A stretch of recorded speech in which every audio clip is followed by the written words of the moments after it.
Hello, this is Fear Dragon, and welcome to Breaking Out, the show about North American StarCraft 2 players. Here on this show, we take a look at an up-and-coming North American talent. Each week, we check out a new player to get a feel for their personality and their playstyle. On Thursday, we interview the player to find out more about who they are and why you should care about them. On Friday, we watch 3 of their games as we cover their playstyle in each of the 3 matchups. Saturday, we take a look at an awesome game they played and relax with a little bit of fun as we recap the week and get an analysis of the games. Breaking Out will cover 8 players before it culminates into the Breakout Invitational. With a minimum prize pool of $1,000, we find out who is the most likely player to break out of the North American scene. But enough of that. Let's go ahead and jump right into it. Hope you guys enjoy the show. Hello, this is Fear Dragon, and welcome to Breaking Out, the show about North American StarCraft 2 players that you need to know about. Today on the show, we're going to be jumping into the Protoss vs. Protoss from the week of Deimos Siphonn, so let's go ahead and jump in and introduce the players. As we spawn up here in the top right-hand side of the map, Yonsu, on top of the red Protoss player representing Team Love Your Girlfriend. It is the amazingly awesome Korean Protoss player, Tassadar, savior of the Protoss race. But he is going to be facing off against another Protoss player as we have a little bit of a civil war going on here. The blue Protoss player spawned down here in the bottom left-hand corner, showing up as the barcode, but is clearly actually the highlight player of the week. It is Deimos Siphonn. And this is going to be a PvP once again, guys. This is from the week of Deimos Siphonn, and Siphonn has said that, you know what? PvP is actually his favorite matchup. And I love to hear Protoss players say that, because a lot of Protoss players, you know, PvP gets a lot of hate. It gets a lot of hate for being a very gimmicky rock, paper, scissors matchup. But Siphonn actually holds the same opinion that I do, which is so comforting to hear. He's such a great player. That whatever opening you go for, as long as it's one of those like relatively standard openings, there are a lot of openings you can go for in this matchup where you may end up falling a little bit behind because of your opening. Because yes, there are advantages that come out of particular openings versus other ones. But you always still have a good chance of actually still winning the game. You're maybe at a disadvantage, but you also may be at an advantage, and no matter what, you still have a chance. It's not just this rock, paper, scissors, oh man, I opened up with Blink Stalkers and you opened up Robo, so I guess it's not like that at all. And I'm really interested to see how Siphonn decides to open up in this matchup, because he likes to mix it up a lot. He likes to go for a lot of different types of builds, and you know what? He feels like it's like chess.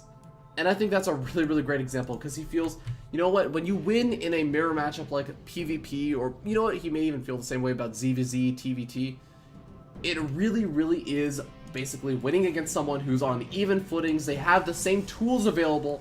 It's a question of what you do with them. And oh, look at this, Tassadar. I know what he's doing with them. He is going for that third pylon proxy that's on the other side of the map. This could either be a proxy Stargate build or some sort of a fast Dark Templar rush.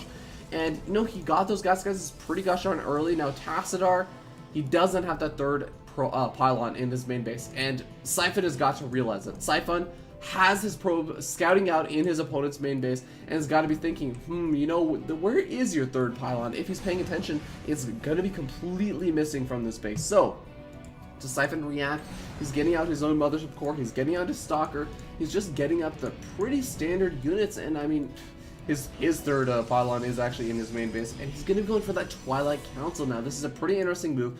What do we end up having from Tassadar? Looks like it's going to be a Stargate, so this could work out really well for Siphonn, or it could work out really poorly, because Stargate units, generally, the advantage that you end up getting against Stargate units is if you go for some sort of Blink Stalker opening or something of the sort, because you have those units that are they're pretty mobile. They can deal with the mobile mobile Stargate units.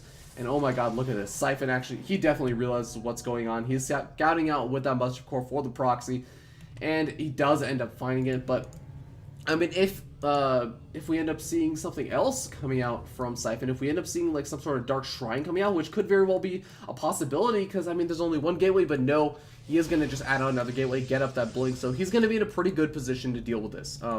Because if he went for Dark Templar, I mean, the Oracle could easily just scout out for that Dark Templar. He makes one Oracle to try and do some nice damage over here in Siphonn's main base, and then sends another one back to scout out for it and kind of counter attack Dark Templar.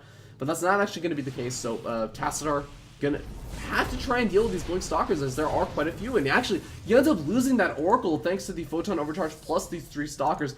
Now that is going to make it a little bit more difficult if another Oracle does pop out to actually defend, but no, we don't end up having another Oracle pop out, as there is no Photon Overcharge energy. That's why I was saying it could be a little bit more difficult.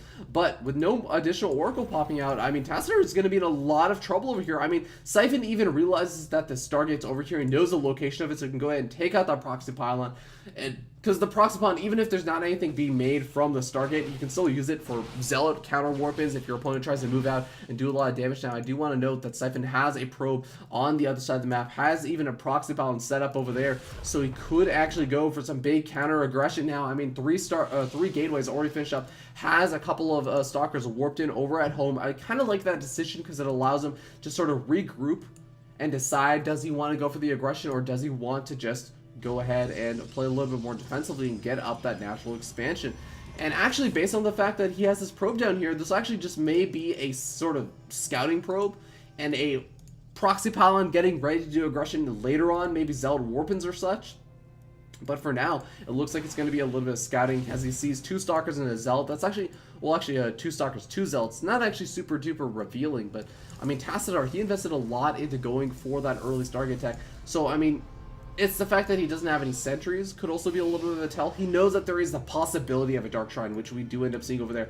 And look at this. Siphon already has a lot of his Stalkers here on hold position, and the Observer actually pops out as he has already been going for that robotic facility, manages to snipe that off, and manages to snipe off the Proxy Pylon once again. So Siphon just beating each one of these bits of aggression that Tassadar tries to throw out. The Oracle's not able to do any damage pretty much whatsoever. I mean, 2 workers killed for the Oracle. That's a trade that a pros player would take almost any day. And then the Dark Templars gets sniped off immediately, doesn't even kill a single unit. Heck, doesn't even do any hull damage on any of these Stalkers. And now, Siphon feeling quite comfortable moving across the map. He's going to be able to take out a lot of these Stalkers. Some nice Blink Micro does go down, but Siphon does end up losing one of those Stalkers regardless. But the most important thing is that he can chase down all of these Stalkers. GG gets called as Tassadar are going to have to tap out. So Siphon really just showing some immaculate defense against the 2 bits of aggression that Tassadar tried to throw out at him with some really, really safe play and going into the macro play. And once he realized that he had that big advantage, he kind of just moved across the map and went for the aggression with his Blink Stalkers and said, you know what, you probably don't have a whole lot to defend. Because you went for Oracles, you went for Dark Templar.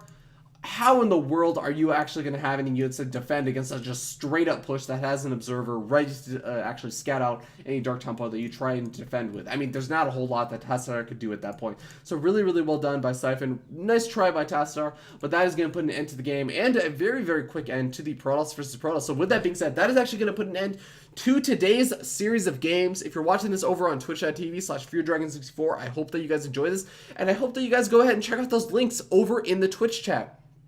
And those links are actually over to Deimos Siphon's Twitter, his Twitch account, as well as Team Deimos' actual Twitch account, as well as their also Twitter account, etc. So please go ahead and check those out. Support Deimos Siphon. But if you actually guys enjoyed this episode, please also consider following the channel over here on twitch.tv/FearDragon64. If you're watching this on YouTube, all those same links are actually just below the video, as well as, of course, the ability to follow me over on my YouTube channel. And, of course, you can also follow me if you want to watch the videos live or just catch the VODs over on Twitch or YouTube, respectively, whichever one you're not watching these on right now. Well, with that being said, guys, thank you so much for tuning in. I hope that you guys will tune in tomorrow for the Fun Day episode where we will be watching an awesome game of the week. And I believe that awesome game is a Protoss versus Terran. That's the little spoiler. It's a Protoss versus Terran, I'm pretty sure. And I think that's pretty much it. We're going to be doing that. We're going to be going over all the games that were played here today and get actually Siphon's analysis, because he is much smarter than I am, especially when it comes to his own gameplay. He probably knows what's going on in the games a little bit better than I do. So we'll get his analysis on the games and also have a little bit of fun while we play some pure CTF with some guests. But hopefully you guys will tune in for that over at twitch.tv/FearDragon64 over at 9 p.m. Eastern. 9 p.m. Eastern, 6 p.m. Pacific on Saturday. Hope to see you guys there. Take care, guys, and have a wonderful Friday.